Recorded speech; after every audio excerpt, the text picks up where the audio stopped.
Good morning. Here at the Village of Orland Park, we receive a lot of questions, and I wanted to take the opportunity today to give you answers to some of those questions.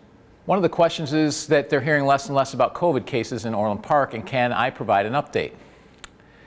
I want everyone to remember that we took all of these mitigation measures to protect our hospital system. Currently, 3.9% of the hospital beds in Illinois are used by COVID patients. 11.3% of ICU beds are used by COVID patients. Additionally, 24% of hospital beds and 20.3% of ICU beds are open in the state. We have been repeatedly told that children are driving these numbers. The fact is, as of late last week, there are four children under 18 in the hospital with COVID in the entire state of Illinois. We have also seen advertising on TV and billboards stating that 99% of COVID hospitalizations are unvaccinated. This is also not true. 9% of hospitalizations since April and 11% since mid-September are of vaccinated people. Additionally, since April, 19% of deaths were vaccinated and 22% of deaths since mid-September were vaccinated. Why does the state have to lie to us? Why not just give us the facts? Instead of facts, the governor, IDPH, and ISB have resorted to changing what is reported, fear, and threats.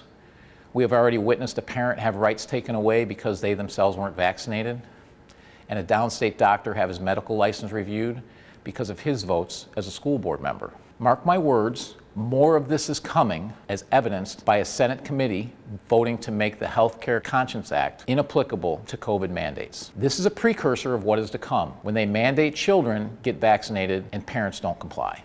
If you think this is an overstatement, keep in mind that our first responders and medical personnel took great personal risk to care for people throughout COVID, and particularly at the beginning. Now, if they refuse to give their vaccination status, or if they make a personal decision to not get vaccinated, including those that have had COVID, they are being fired. The governor, legislators, and others do not care and never have cared about our first responders. They were unwilling and unable to get them the proper PPE. They tried to make criminals out of our police with HB 3653, and now they're firing them and putting the public at risk. The governor and legislators' actions speak way louder than their rhetoric. What they are doing is immoral and disgusting in the name of power and control. People have the right to make their own informed decisions and should consult their physicians and decide what is best for them. Here in Orland Park, we will continue to keep people as informed as we possibly can and support your rights to make your own decisions. We also will not enforce these mandates, as we have said repeatedly. The people of Orland Park have shown that they will make good decisions. To make good decisions, it is important that we are given the facts. The fact is that our elderly population and those with other health conditions are by far the most vulnerable to COVID, and that children are less impacted by COVID than they are the flu. This was true in March of 2020 and remains true today. If you are in one of these vulnerable groups, please consult your physician and make the decision that is best for you.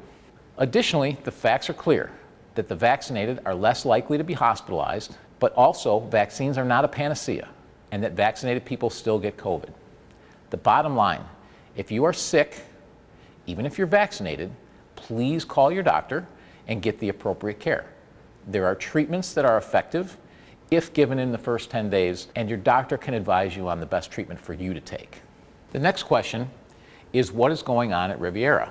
The Riviera and associated businesses went out of business, and the owner thought that he had sold the business and the new owner was reopening. It turns out that the purchaser was a wanted fugitive, and the new members of the Riviera and the previous owner were swindled. At the present time, the property has been taken over by the bank.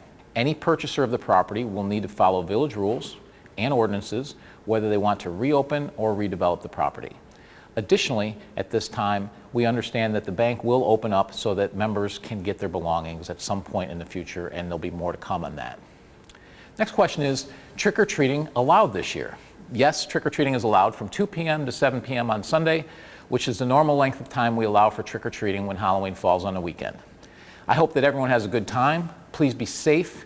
Be careful when walking on our streets and when driving to avoid hitting or hurting any of our trick-or-treaters. Another question is that someone said they would like to spend my money in town for holiday shopping, but I see a lot of police activity around the mall. Is the mall safe? Yes, the mall is safe. We track these statistics, and since I've been mayor, Orland Square Mall has been and continues to be the safest mall in Chicagoland. Our police proactively patrol the mall and all of our retail areas, and the results speak for themselves. Our crime has gone down every year since 2017 and is the lowest it has been since we began tracking index crimes 27 years ago. The next question is, what is the progress on the master plan for our parks? The master plan for our parks includes Centennial Park West, John Humphrey Complex, and Schuessler Park. My priorities have been outlined and include the following. First, an all-abilities field and playground to be constructed at either John Humphrey Complex, Schuessler Park, or Centennial Park. Second, a football-focused practice facility at either Schuessler Park or Centennial that could be used for soccer, lacrosse, or other sports when not in use for football.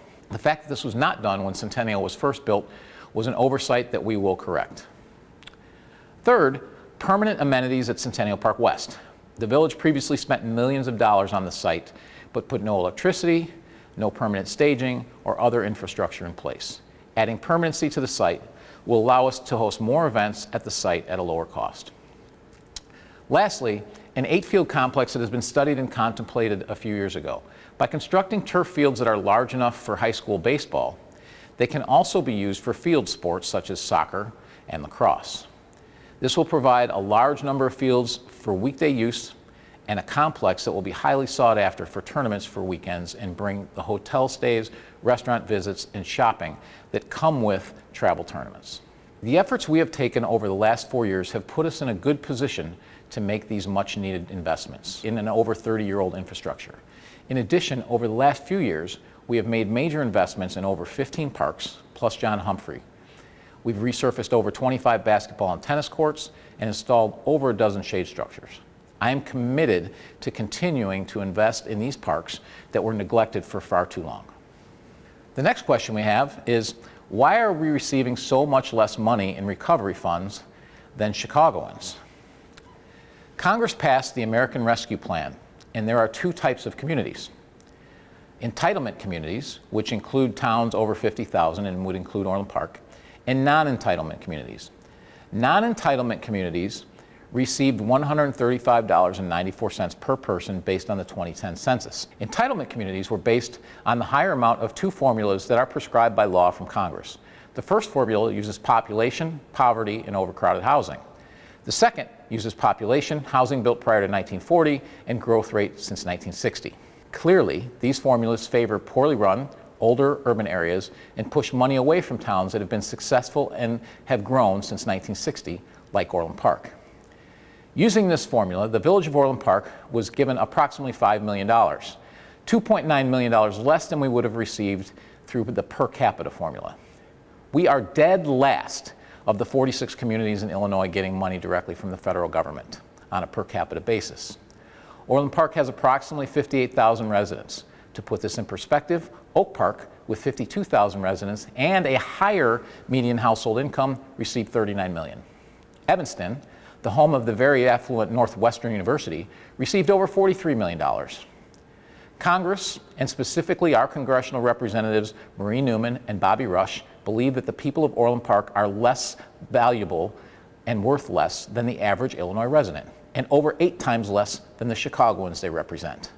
They voted for this and are directly responsible for shortchanging Orland Park and many of our neighbors, including our closest neighbor, Tinley Park. Another question that we have, I read a press release from the Orland Park Police Department that stated the apprehended subject was a triple offender. Why is he out on the street if he was arrested twice before? The Cook County State's Attorney operates her office as if she is a public defender and prioritizes criminals over law-abiding citizens. I don't know any other way to put it. We will continue to protect our citizens and look proactively to the federal justice system whenever possible. Another question came in. County sheriffs in the region were in the national news indicating they will not support Chicago through its personnel issues because they are mandating vaccines. What is the status of this? The village of Orland Park received a similar request from the city of Chicago, as did all of our neighboring communities. We responded likewise that we will not be providing support for Chicago for their self-inflicted personnel issues. I will go one step further.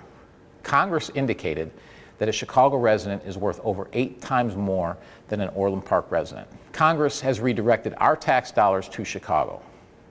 give us all of our money back, and stop bailing out the city for its mismanagement.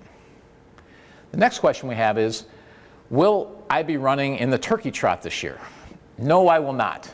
I have had hip surgery last November and no longer jog. I will, however, be walking in the event. So one final question was a thank you for all of the events and programs geared toward Orland Park seniors. But they wanted to know how they could get more information about senior events and classes. There's a couple of ways to do so. You can sign up for our senior newsletter on our website or call to be added to the list of addresses that we mail to our seniors. I want to thank everyone for joining us on this video today, and hopefully these answers were insightful and helpful. And please feel free to send your questions to the Public Information Office, and when we do this again in a few weeks, we will answer some of those questions. Thank you very much. Have a great weekend, and everyone enjoy your Halloween. Children, adults, have fun, because it'll be a lot more normal this year.